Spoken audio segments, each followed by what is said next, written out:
Alright, welcome to anyone that's just now joining us in the series. If you're jumping in the middle of it, if you are been watching them in sequence, welcome back. Let's continue on with getting used to everything in Tribes of Midgard Season 5. So, last time we talked about figuring out kind of where you wanted to go with your classes and what kind of weapons you wanted to use to kind of figure out your playstyle and what would allow you to enjoy the game most.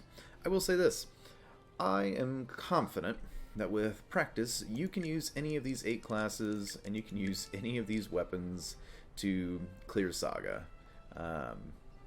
It may be tougher with certain ones, but I'm certain that you can do it, as it is not terribly tuned to be super tough. I also make this note that all of this information I'm giving out as far as the statistics is going to be for solo, as some of the stuff changes when you get to multiplayer. The enemies will get tougher, they'll have more health, but I play a ton of solo, and you know, there's people that just enjoy solo games out there, and I appreciate that. I'm a really big proponent to multiplayer gaming, but hey, you do you on solo, and I'll walk you through some of it. So, let's talk about kind of the progression. So you have a fresh account, and I wish there was a way I could show this, but you have a fresh account, you don't have any of the unlocks. And by that, I mean this gameplay unlocks. This is kind of where you're going to get most of your goodies, so to speak. A great place to start is to go into the progress, and you can check through challenges to help you get some of the basics. Anything that has this kind of gold background without the scroll, like this, indicate that it's typically a cosmetic. Anything with the scroll indicate it's a recipe and it will affect your runs. So if you get 10,000, if you spend 10,000 souls over a lifetime while playing, you will get this scroll, which means that this is a rune that will now start dropping whenever you play Saga or Survival. That will actually start becoming available in game. The recipe with the weapons means that you're unlocked and able to craft them. So, very helpful. This is a good place to get kicked off to come and figure out some of the basics and kind of check off anything in the lifetime is really nice. Again, these are all cosmetics, but there are certain things that are quite helpful. For example, I strongly recommend, being one of the first thing you do is get this starter set right here. This is the Villager starter set. It's a fantastic starter set for anyone that is still getting used to the game. And it's really easy to do because you just craft a common item.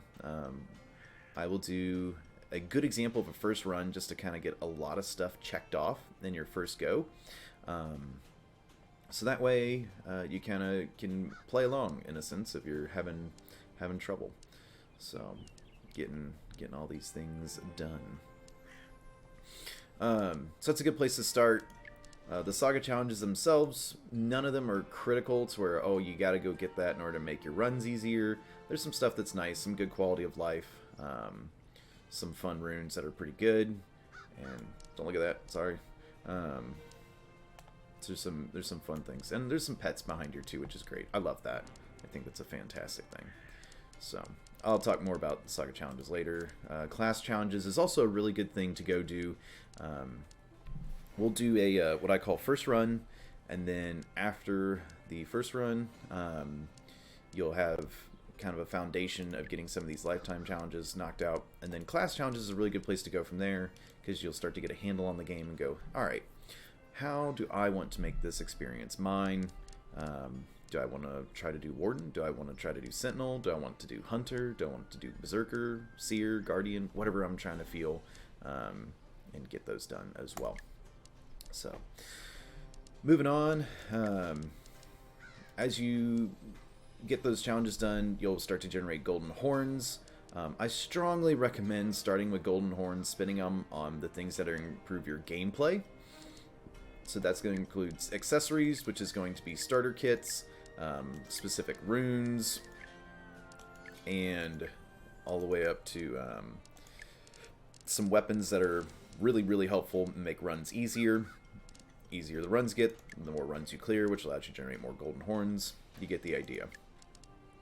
Protections, eventually. Really, the only protections in here that I think that are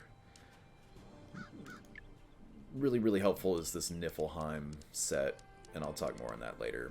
But I'd prioritize, I'd figure out accessories first, pick a good starter kit. I love the Harvester starter kit. I use it actually I use it in 90% of my runs. It's just the most enjoyable. But there's some really, really, really good runes that I definitely recommend picking up pretty early. So there's some other ones that you could probably skip and just help your rune pools, but that's your call to make. So okay. So before you go in, let's talk about starter kits. For your first run, I don't think you start with any starter kits actually, so you just go in with nothing. So I'll go in with nothing as well, and I'll come back to going forward recommending starter kits and talking through that.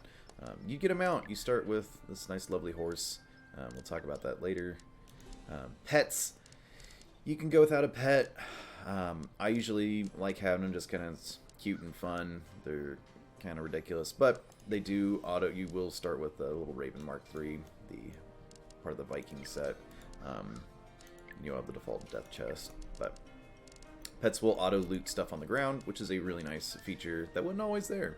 So everything else in here is just going to be cosmetic. Decide what your character wants to look like. Get crazy with it. Portraits and all that jazz. Cosmetics. It's cosmetics. If you want to go trick out your character, go nuts. Go do that. It's purely aesthetic. There's nothing that's going to be progressive, so I'm not going to cover too much of that. Alright. So yeah. We'll take a pause here, but this is more a kind of recap of just what's going on. Your first run that you're going to do in Saga. I'm a really big proponent of Saga. Just as a whole, I prefer the game mode. Survival has a nice, fun progression to it, but it doesn't feel as challenging. I do recommend actually starting and doing a survival run. Go through and play survival. Enjoy, going through the story mode and getting through that. Learn all the basics. You can get a bunch of challenges knocked out. Some good stuff. There is a good set of armor for lightning spear users. That's behind survival, but there's a couple of cute runes, but outside of that, it's mostly cosmetic and more stuff for survival. So not super critical, but recommended. So alright, let's talk about Last Stand, the Saga mode, and yeah, we'll dive off into that in the next video. But I got completely sidetracked with my recap. Yeah, recap is first run, start, just get out there, go practice, go explore. You can play alongside of me if you want to get kind of the basics done. We'll try to get as many of these basic challenges knocked out to get you some of the good starter kits, and then that'll help us move into the future.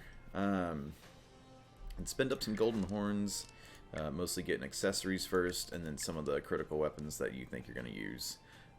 Like if you plan on using spears, then yeah, go ahead and grab the spears one, but don't just start buying up axes if you don't think you're going to use it that early. You'll eventually have a surplus of golden horns that you're just buying up cosmetics after that.